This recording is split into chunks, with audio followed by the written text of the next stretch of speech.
Q&A, during which your questions will be answered.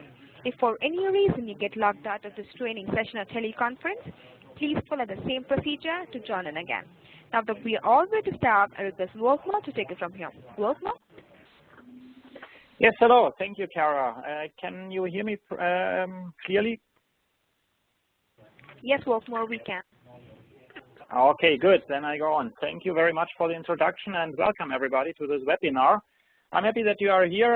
It seems to be that the topic is quite interesting and of high value to many people, so that's why we got quite a high number of attendees. I'm happy to hear this and to see this, and I'm also happy to present and share some thoughts and ideas and tips and tricks to really move any organization to sustained high-performance culture. Of course, we have lots of territory to cover here in these 50 minutes plus 10 minutes Q&A. So I will speed up. I will cover lots of different things. Some of them a bit more in depth, some of them just at the surface. That's clear that we just touched some topics right from the 30,000 feet level. Okay, just diving directly into this. The first thing, a little bit about me, just very briefly. So as you heard already from the introduction, what I'm doing, I've also a mission quite clear to me, and I want to help leaders achieve sustained peak performance for their lives and organizations. It goes hand in hand, so that they can add more value for their customers, achieve greater goals, inspire more people, and increase their positive impact on the world.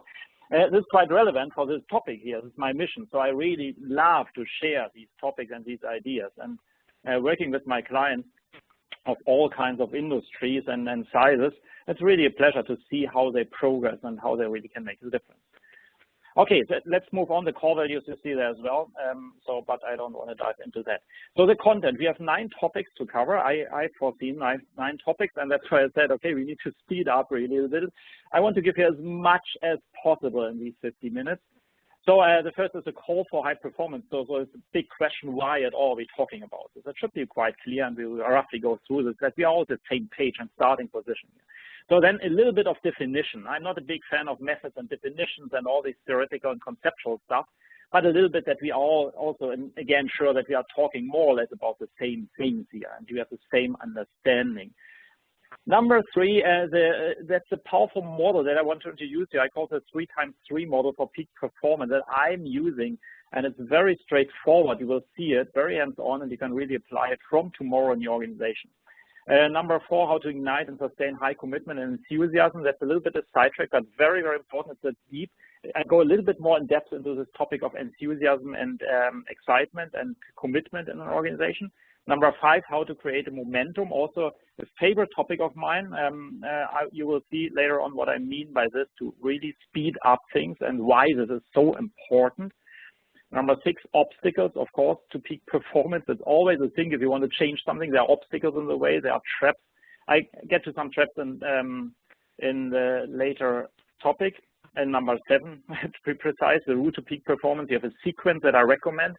A mindset, you will see what I mean by this, other factors as well. I provide a collection of things to be considered as very important and make a difference. And typical traps, as I mentioned before. Then 20 actions for yourself. You will see later on, I come back to this, but so far already, it starts with yourself or with the leader or with the CEO, if you are not in the position yourself, who needs to change the own mindset. So it's always very important. And there are 20 actions I suggest. There would be even more. And by the way, I enhanced it last minute. It's 21 now. I just didn't adjust the content here. So we have even one more. And number 9, the first 5 steps. That's always very important in all my webinars. Maybe somebody attended another webinar of mine already here on the TrainHR platform. I always provide some things that you can start tomorrow. That's important to gain momentum, not to say we have something conceptual that we can now think about in the next 6 months. No, we can start something really tomorrow. Okay, tomorrow's Friday. That's good. And then next week. Okay, good. Let's move on. Let's get into the content. The call for high performance. So it's very simple, and you all know this. I'm stating probably the obvious, but I just want to ensure that we're all on the same page. The conditions for lasting success have dramatically changed and continue to do so. As you see that today businesses need to deal with, beside others, we have a higher volatility today. We have fast changing environments in most industries. I know there are always some exceptions, and you might say, yeah, I'm in an industry where it still didn't change and it's still very, very slow moving. Fine, but most of them face a higher volatility. Uncertainty, you could also say. Global competition, of course, is a low-brainer, everybody knows. Also different, it depends on the industry, but in general, I hear more and more, even smaller companies that see the challenge of global competition. Not always a threat, but a challenge or even opportunity. Faster changing customer demands as well. Customers are more informed than they've ever been in the past. We all know this. We have more demanding employees. So employees also normally, it's a bit generic, but in general, we have a trend that people, the new generation as well, especially, doesn't just want to work to get some money. So it's more search for meaning and things like this. We all know this. Faster innovation than ever before in history, the last point as well. So we are accelerating. We have higher volatility, etc. I think that's pretty well known, and you might add another 5 topics to that list. I just want to make the case why it is so important to have high performance. And here comes an analogy that I very much like, because I'm also providing a business fitness program for my clients as well. That's another topic, but it goes very much into that. What does it mean to really get to high performance? And the analogy with sports is very, very, of course, very clear. And there are lots of books and other people that have done that as well. What I find always amazing, if you look, I'm from Europe, as you hear from my accent as well. So I love soccer, or football as it's called in Europe. And we are just the World Cup, and probably you all know of that. And if you look now at just a game 30 years ago or so, it's amazing. It looks to me always like slow motion. They were all moving much slower. The ball was moving slower. The same to tennis and to other sports. Skiing is also amazing. If you look at how they went down the hill 30 years ago, 40 years ago, even 20 years ago, everything was much slower. So I think it's the level of what we need to achieve to really get to win a competition has really increased a lot. So as I said here, what was high performance 30 years ago, 20 years ago, even 10 years ago is minimum standard today, if not less. Just to be aware of that again, that's nothing new that I'm stating. You can read probably tons of books about this topic, but just to be aware, that is the reason why we have to look for how we increase the level of performance in our organization. So what becomes increasingly important because of this is the trust level. It becomes more and more important. We can buy, and that's why, because just as a buyer, as a client, as a customer ourselves, and every business is as well a customer, and our other businesses, of course, we all know that. We decide more based on trust, because there's so much choice now out there.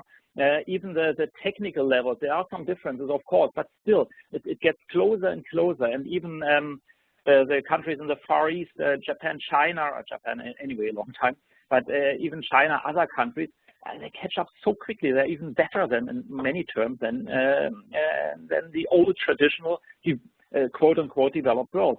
So we base our decisions more and more on trust. I can see it all over the place. And there's this common thing saying, probably you heard of that, we live in the high-tech, high-touch area. So it's more high-tech, but also we demanding more high-touch, more touch. So the other things you can read pretty well yourself, it's speed. We need more speed. We need to be faster. We need to be quick on the feet. Certainty. The more sure we are about our decisions and what the outcome is, the better. And the more certainly we can provide our customers, let's talk about this, about our customers and our employees, the better we are off. Certainty becomes increasingly important because all the world is changing so quickly. Resilience as well, to think of how to get up again. We will fail more often. The most successful organizations and people always failed in the past. They did that, but it becomes more and more important. We fail, but we need to be resilient. We need to get up again and then start again. We need to have a really meaning and purpose. It's not enough just to execute a task, because if we just execute a task, somebody else will come and do it better in just 2-3 years, even less. So whatever we do and whatever industry you are in, it might be a little bit different in terms of timing. Sometimes you have 5 years of being ahead, but still, if you just say, okay, we're doing just our task, it is not enough anymore. And also what I see in many organizations, that just the people go away. They can choose in many countries and say, okay, the best qualified people, war of talent, I mean, that's not a new thing. we have these challenges. So we need to provide meaning and purpose, and going along with that, vision and direction. So where do we want to go? What is our goal? What is our aim as an organization and in our lives, if we take it personally? Okay, let's move on. That's just building the foundation. So we come to the topic.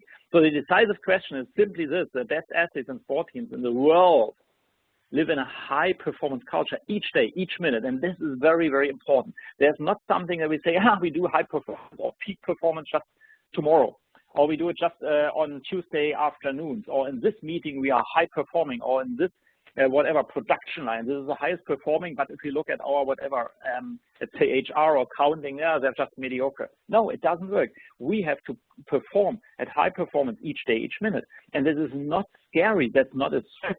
This is pleasure. This is great if you perform at high performance. We will see in the definition then just in a few slides. The same applies to the most successful businesses. And the key question then is, how can you implement a lasting, a sustainable, high performance culture for your business? Simple question, right? So how can you